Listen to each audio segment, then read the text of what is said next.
할렐루야. 2023년 11월 13일 월요일 삶의 첫 시간에 주님께 올려드립니다.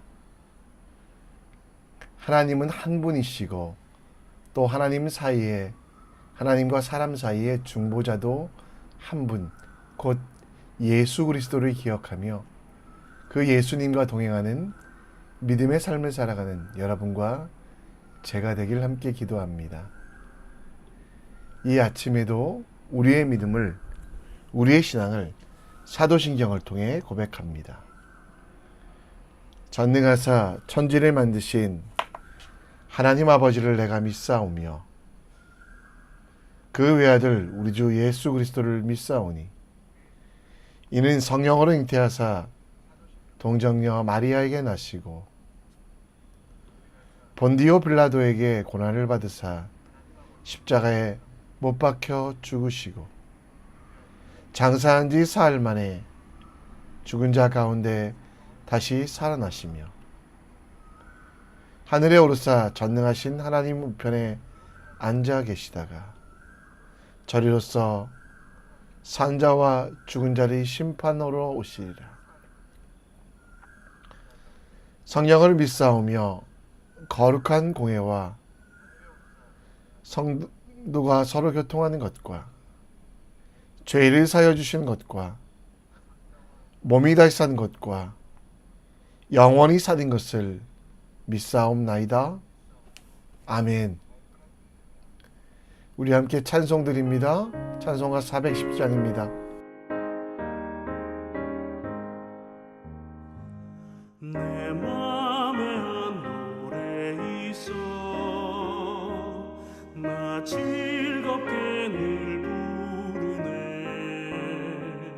이 노래를 부를 때에 큰 평화 임하도다 평화 평화 하나님 주신 선물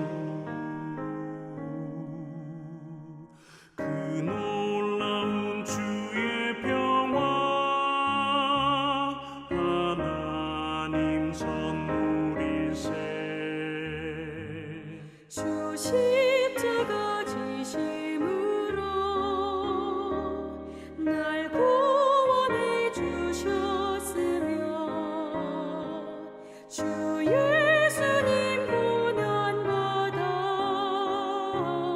나 평화 누리도다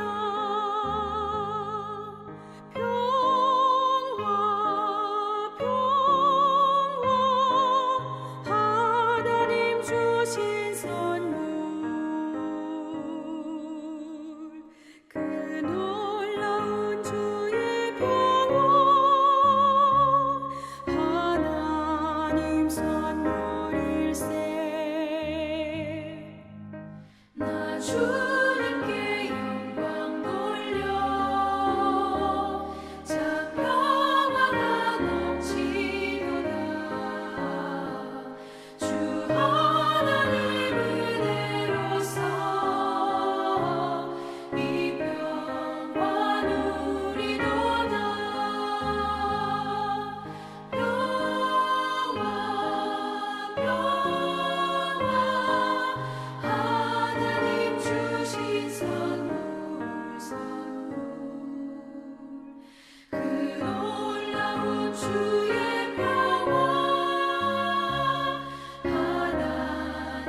이 아침에 우리가 함께 볼 하나님 말씀은 욥기 9장 17절로 35절, 욥기 9장 17절로 35절 말씀입니다.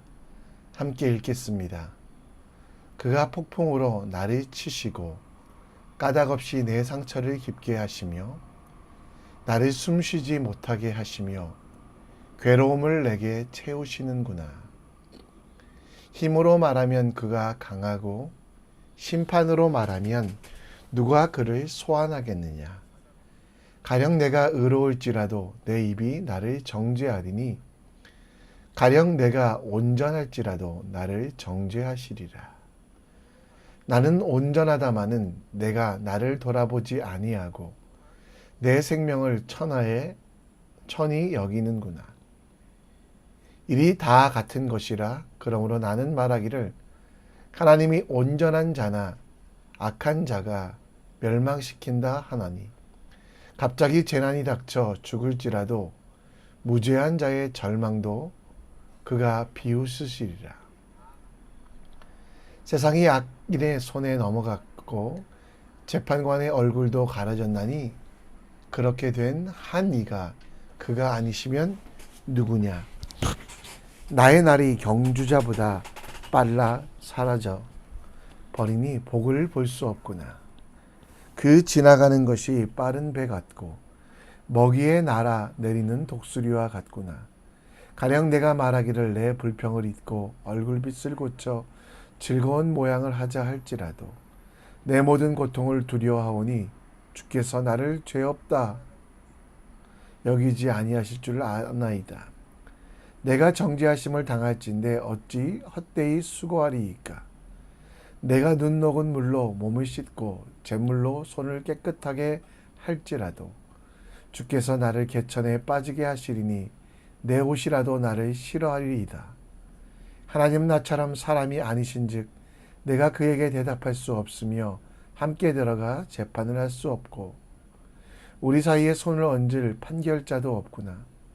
주께서 그 막대기를 내게서 떠나게 하시고 그의 위엄이 나를 두렵게 하지 아니하시기를 원하노라. 그리하시면 내가 두려움 없이 말하리라. 나는 본래 그렇게 할 수 있는 자가 아니니라. 아멘.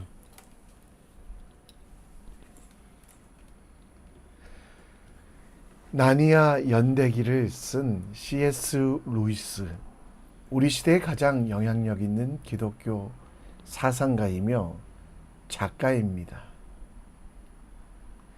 20세기 복음주의계의 아퀴나스라고도 불리며 20세기의 존 버년이라고 불리기도 했던 그는 1958년 미국 장로교 선교사 415명을 대상으로 당신이 선교사가 되는데 가장 큰 영향을 끼친 사람은 누구입니까? 라는 질문에 200여 명이 넘는 50% 넘는 사람들이 C.S. 루이스입니다 라고 말할 정도로 기독교와 성도들에게 큰 영향을 끼친 사람들입니다. 제가 요즘 이분의 저작 중에 읽고 있는 책은 피고석의 하나님이라는 책입니다. 하나님께서는 죄가 없음에도 불구하고 피고석에 있다라고 말하는 이 C.S. 루이스. 현대 불신자들에게 기독교 신앙을 소개할 때 만나는 어려움, 하나님께서 전능자이시면서 왜 죄인들이 세상에서 잘 될까? 공의의 하나님이시면서 왜 죄인들을 살리시기 위하여 독생자를 희생시켜야 될까? 악인들이 왜 세상에서 잘 되고 사라지지 않을까에 대한 물음에 대하여 하나님을 피고석에 세우고 묻고 대답하는 과정이 기록됩니다. 아무 죄가 없는 욥을 심판하시는 하나님은 과연 공의로우실까? 사랑의 하나님이라고 하시면서 욥에게 고난을 주시는 하나님은 과연 어떤 분이실까? 오늘 빌닷의 공격과 책망 앞에서 욥은 하나님과 사람의 다름, 곧 하나님을 재판장에 세워 큰 하나님에 대하여 설명해 주는 것이 오늘 본문의 내용입니다. 하나님과 사람의 다름과 큰 괴리가 있음을 강조하며 사람의 능력으로 이 공간을 거닐 수 없음을, 그래서 중보자가 필요함을 설명하고 있습니다. 욥 또한 하나님을 신뢰하면서 하나님께 자신의 고통의 이유, 그 고통의 가운데 있는 하나님의 뜻이 무엇인지를 묻는 것이 오늘 본문의 내용인 것입니다. 우리도 하나님을 피고석에 세워봅니다.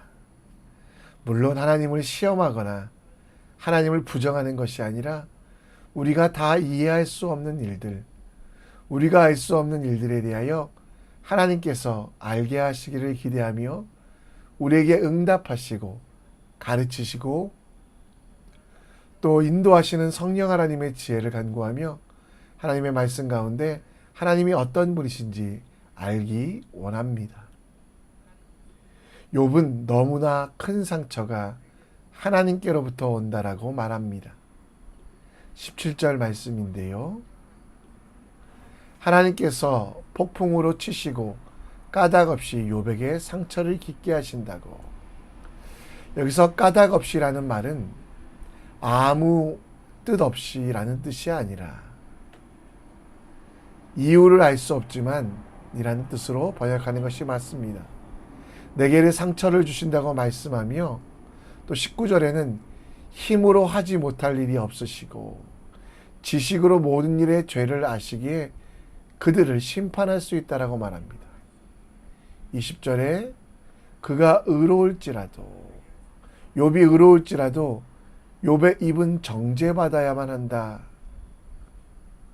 곧 세상에 어떤 사람도 하나님과 비교할 수 없으며 정죄할 수밖에 없는 인간의 무력함, 반대로 하나님의 위대하심을 노래합니다. 22절에 보면 온전한 자나 악한 자나 다 사람이면 멸망당할 것을, 무죄한 자이지만 인간에게 이면 재단이 닥쳐 절망하게 하시고 오히려 이러한 것들이 당연한 것처럼 이야기합니다. 인간을 위해서 하나님은 피고석에 서서 재판을 받으시고 심판대에 서셔서 죽음을 당하셨습니다. 인간을 위해 죽으실 필요가 없으신 전능자였지만 그 사랑하는 사람들을 위하여 십자가에 죽으신 중보자, 그 중보자를 욥은 기다리며 모든 사람은 기다려야만 한다라고 이야기합니다. 오늘 본문은 욥이 자신이 죄가 없다라고 말하는 것이 아니라 본인도 죄인임을, 반대로 하나님께서는 의인이심을 이야기하며 그 큰 차이를 극복할 수 있는 하나님의 계획, 하나님의 놀라운 은혜가 있고 고난 또한 마찬가지로 이런 차원에서 우리가 다 이해할 수 없지만 하나님께서 계획하신 것으로 알고 있으라고 말씀하고 있습니다. 욥의 친구들의 공격, 죄로 인해서 이 모든 고난이 왔다고 말하는 것은 반대합니다. 하지만 본인이 죄인이라는 것은 결코 부정하지 않습니다. 욥의 강조는 본인이 죄인이기 때문에 고난이 찾아왔다라고 말하며, 그러나 그 고난 속에 하나님의 깊으신 뜻이 있고 그 뜻은 아무것도 할 수 없는 이들 가운데 중보자를 주신다. 그 중보자 대신 예수 그리스도를 기다리며 그분께서 그의 모든 죄를 해결하실 것이라는, 욥 스스로가 죄를 해결하여 거룩하게 될 수 있는 것이 아니라 나 대신 저주의 자리에 서주신 중보자, 내가 져야 될 십자가를 지시고 피고석에 서신 그 하나님, 곧 성자 예수 그리스도가 필요함을 구약시대부터 이야기하고 있는 것이 오늘 본문의 내용입니다. 욥은 피고석에 서신 중보자 예수님을 바라보며 그 예수님을 기다렸습니다. 욥은 죽음의 자리에 있는 죄인을 대신하여 무덤에 계신 구원의 주 예수님을 보셨습니다.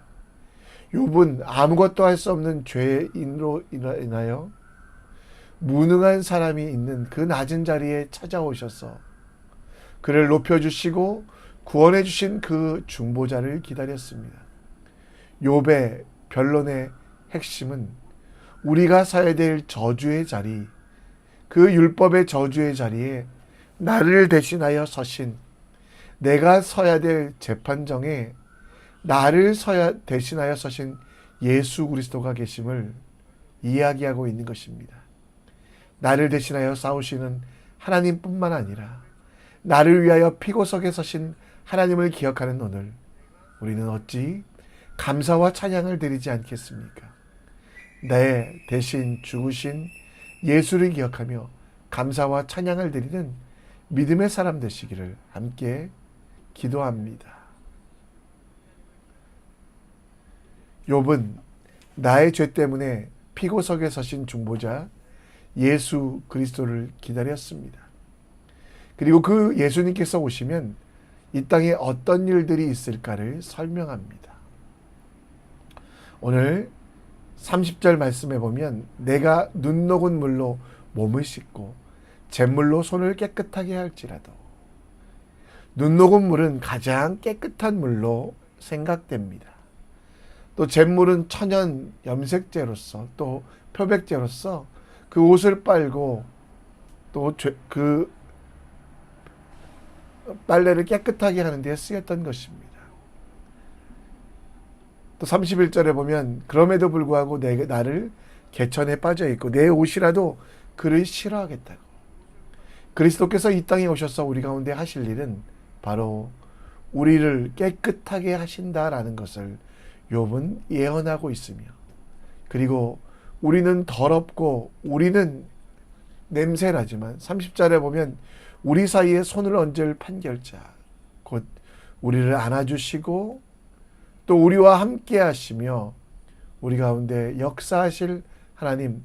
35절은 스스로 이 더러운 것을 씻을 수 없기에 하나님의 은혜와 하나님께서 성자 예수님을 보내셔 그 보혈로 우리를 깨끗게 하실 것, 그리고 그 더러운 물, 더러운 냄새나는 우리를 안아주시며 그 가장 낮은 곳에 함께 하실 그리스도 예수를 바라보며 찬양하고 있다라는 것을 봅니다. 욥은 더러운 자신을 찾아오신, 그리고 마침내 그 더러움에서 건져주시고 깨끗하게 하실 중보자를 믿었습니다. 진홍같이 붉은 죄, 냄새나서 더러운 자기의 모습, 그럼에도 불구하고 양털같이 희게 하시며 우리 몸에 손을 얹고 안아주시며 그 냄새나는 우리와 동행하시고, 냄새난다 우리를 책망하지 아니하시고 버리지 아니하시고 오히려 함께 하시는 그 하나님, 그 하나님의 사랑에 대하여 예언하고 있다라는 겁니다. 여러분, 탕자의 귀환이라는 람브란트의 작품을 보고 계십니다. 탕자, 그 옷을 보십시오. 얼마나 냄새가 납니까? 여러분, 그 옷을 보십시오. 얼마나 더럽습니까? 근데 그 옷이 더럽다고 아버지가 그를 떠나지 않습니다. 그 옷이 더럽다고 냄새난다고 아버지가 그를 책망하지 않습니다. 냄새나는 그 아들을 안아주신 것처럼 우리를, 더러워진 우리를 찾아오셔서 우리를 안아주시고 사랑한다 말하며 거룩의 옷, 그리스도의 옷을 입혀주시는 그 예수 그리스도. 욥은 그 예수 그리스도를 기다리는 사람이었습니다. 원망하고 저주하지 아니하며 그 사랑을 감사하며 그 고난을 견디어냈습니다. 이 모든 상황을 동감하시고 이 모든 상황을 이기게 하실 예수를 기다렸던 욥. 우리도 마찬가지입니다. 하나님의 사랑을 깊이 묵상하는 오늘이 되십시오. 여러분이 냄새난다고, 혹은 여러분이 죄가 있다고 여러분을 버리지 아니하십니다. 우리가 죄인임에도 불구하고 우리와 함께 하시고 우리 몸에서 냄새가 남에도 불구하고 우리를 안아주신 하나님, 그 하나님을 바라보며 믿음 가운데 온전히 나아가는 주님의 사람 되시기를 간절히 기도합니다. 말씀을 정리합니다. 나를 대신하여 재판대에 사형장에 서신 예수 그리스도, 그 사랑을 기억하십시오. 우리가 예수님으로 말미암아 거룩하게 되었음을, 하나님의 자녀가 되었음을 감사하며 찬양하는 오늘 살아갑시다. 죄로 인하여 더러워진 나를 버리실 이유가 있었습니다. 냄새나는 나를 떠났을 이유가 있었지만 예수님은 사랑으로 그렇게 하지 않으시고 끝까지 안아주신 그 은혜, 그 사랑을 기억하며 우리도 우리의 이웃을, 냄새나는 이웃을 위해 기도해 주며 상처 입은 자들을 살려주는 믿음의 사람 될 수 있도록 함께 기도합시다. 우리 함께 찬양하며 결단합니다. 예수님이 나를 무엇보다 소중히 여기셨던 것처럼 우리도 예수님을 가장 소중하게 여기는 믿음의 사람 되기 원합니다.